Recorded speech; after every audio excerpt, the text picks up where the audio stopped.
Bonjour à tous et bienvenue à Catch Club. On se retrouve pour un nouveau top 10 sur un thème que vous adorez, avec 10 fans qui attaquent des catcheurs. Et pour info, c'est le troisième top sur ce thème. La partie 1 et la partie 2 sont déjà en ligne, donc n'hésitez pas à les checker, les liens sont dans la description.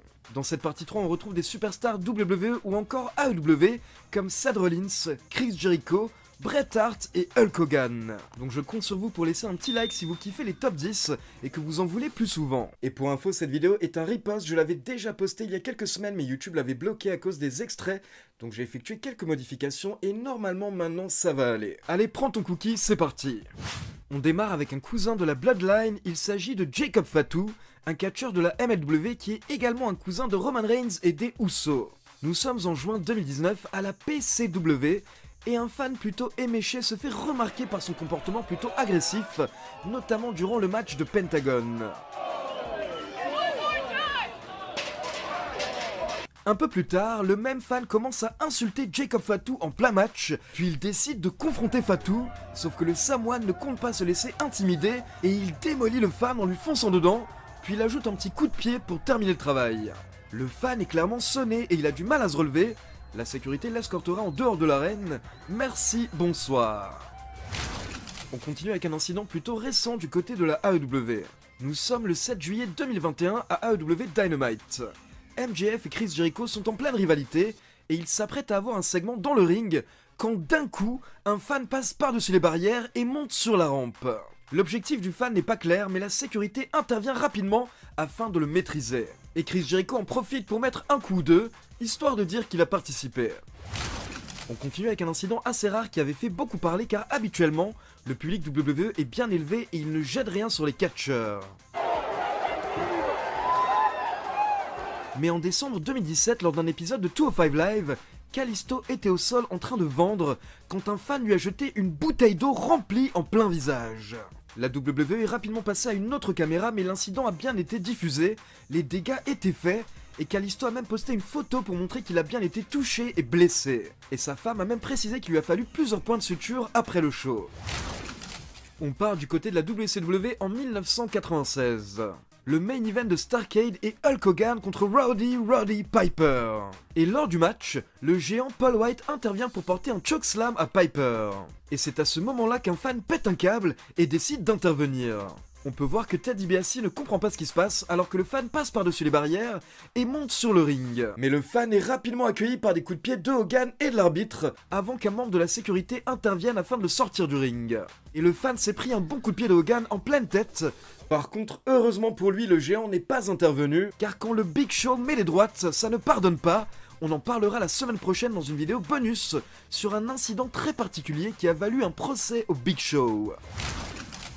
Tout le monde adore la NWO aujourd'hui, mais il faut rappeler qu'à la base, ce sont des méchants, et l'un des membres les plus détestables du clan était sûrement Eric Bischoff. Lors d'un épisode de Nitro en 1997, Bischoff met une claque à Larry Zbyszko, avec qui il est en pleine rivalité. Et alors que Zbyszko tente de se venger, un fan surgit par derrière et se jette sur Bischoff. Mais heureusement Bischoff a réussi à l'esquiver, et je pense que le fan a rapidement regretté son geste car il s'est fait maîtriser par plusieurs membres de la NWO, dont Scott Norton et Buff Bagwell, qui ont placé quelques petits kicks et quelques coups de poing au passage, avant que la sécurité se charge de sortir le fan. Et avant de passer à la suite, petite pause pub car je vous rappelle que pour les 100 000 abonnés de Catch Club, j'ai sorti une vidéo totalement folle avec plein d'invités comme Christophe Ajus, Philippe Chéreau, Alain Mistrangelo, plein de superstars françaises et même d'anciennes superstars WWE que vous avez également vu à la New Japan, à la AEW et à Impact. Donc mesdames et messieurs, sachez que l'île sacrée de Catch Club City est en danger et je compte sur vous pour la sauver. On continue avec une petite vidéo un peu différente, mais d'abord j'ai une question.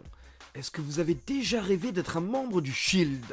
Eh bien c'est le cas d'Oscar Ramirez et en 2015, il a décidé de réaliser son rêve. Nous sommes à Night of Champions, la Wyatt Family doit affronter Roman Reigns, Dean Ambrose et un partenaire mystère. Donc nous attendons tous l'entrée de ce catcheur mystère et surprise, Oscar Ramirez débarque sur le ring et avec la tenue du Shield s'il vous plaît, et pendant un instant, il vit son rêve aux côtés de Roman Reigns et de Dean Ambrose. Mais attention, ça ne durera qu'un instant car rapidement, la sécurité se charge de le tacler et de le sortir du ring. Donc bon, son rêve aura été de courte durée, mais au moins, il a fait sourire Ambrose. Avant de passer au top 3, on continue avec les scènes improbables et on se rend à Londres lors d'un enregistrement de SmackDown en 2015. Alors que Tyson Kidd et Cesaro devaient affronter John Cena et Daniel Bryan, des fans passent par-dessus la barrière et envahissent le ring. Heureusement, ils ne s'en sont pas pris aux superstars, à la place, ils ont improvisé un petit match pendant que la sécurité tentait de les maîtriser. Et au bout de quelques secondes, les fans ont été sortis du ring et le match a pu reprendre. On passe aux choses sérieuses, direction la ECW. Dans les années 90, à la ECW originale, Shane Douglas était l'un des piliers de la fédération et l'un des hommes les plus détestés du monde du catch.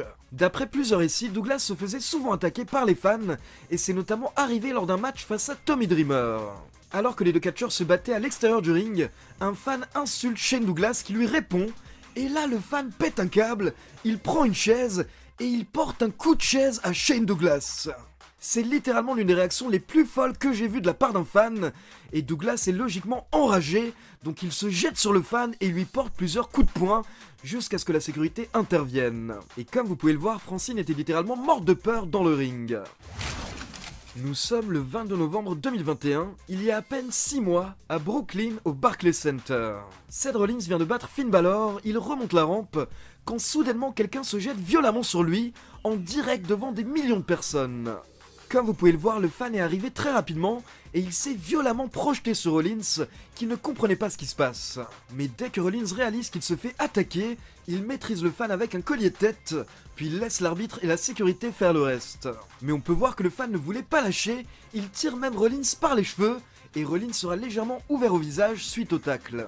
Alors déjà, il faut souligner le self-control de Seth Rollins, qui aurait pu s'acharner sur le fan pour se venger, mais il a su se retenir, donc chapeau. Et pour info, le fan en question s'appelle Eliza Spencer, il a 24 ans, il a été arrêté, et il a tenté de s'expliquer dans des vidéos totalement folles, dans lesquelles il expliquait qu'il a fait ça pour la Bloodline, et qu'il a un conflit personnel avec Rollins. Mais en réalité, ce fan s'est fait arnaquer, il s'est fait avoir par un faux Seth Rollins, quelqu'un qui se fait passer pour la superstar, et qui lui a soutiré près de 3000 $. Malheureusement, ce genre d'arnaque est de plus en plus répandu, et récemment Liv Morgan a révélé qu'un fan a vendu sa maison à cause d'une fausse Liv Morgan à qui il envoyait des milliers de dollars. On passe au numéro 1 et encore une fois, comme pour le numéro 2, nous sommes au Barclays Center, mais 2 ans plus tôt, en 2019, lors de la cérémonie du Hall of Fame. La légende Bret Hart est dans le ring pour l'intronisation de la Hart Foundation, l'équipe qu'il formait avec Jim Neidhart, le papa de Natalia. Alors que Bret Hart est en train d'effectuer son discours, un fan surgit sur le ring et il tacle violemment la légende de 60 ans au sol.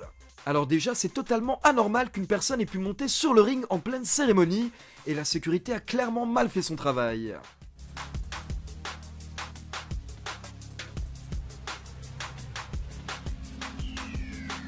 Mais par contre, nous sommes en plein Hall of Fame, ce qui signifie que le ring est littéralement entouré de superstars, et plusieurs sautent directement sur le ring afin de sauver Bret Hart, notamment le New Day, les FTR, Harry Smith ou encore Travis Brown, le combattant UFC qui est le mari de Ronda Rousey. Car attention, on ne touche pas à un collègue et encore moins une superstar comme Bret Hart qui est adoré par la majorité des catcheurs. Donc plusieurs superstars viennent réconforter Bret Hart pendant que d'autres sortent le fan du ring et attention, il va prendre cher. Car déjà on a Harry Smith, le fils du British Bulldog et le neveu de Bret Hart qui est à 2 doigts de tuer le fan.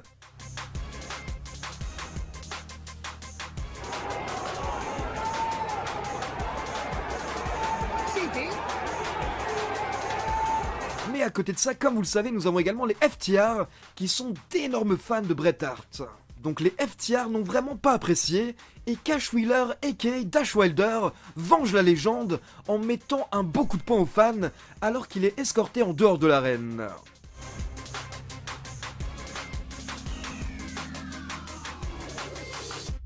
Au final, la cérémonie a pu reprendre et Bret Hart a terminé son speech sous une ovation.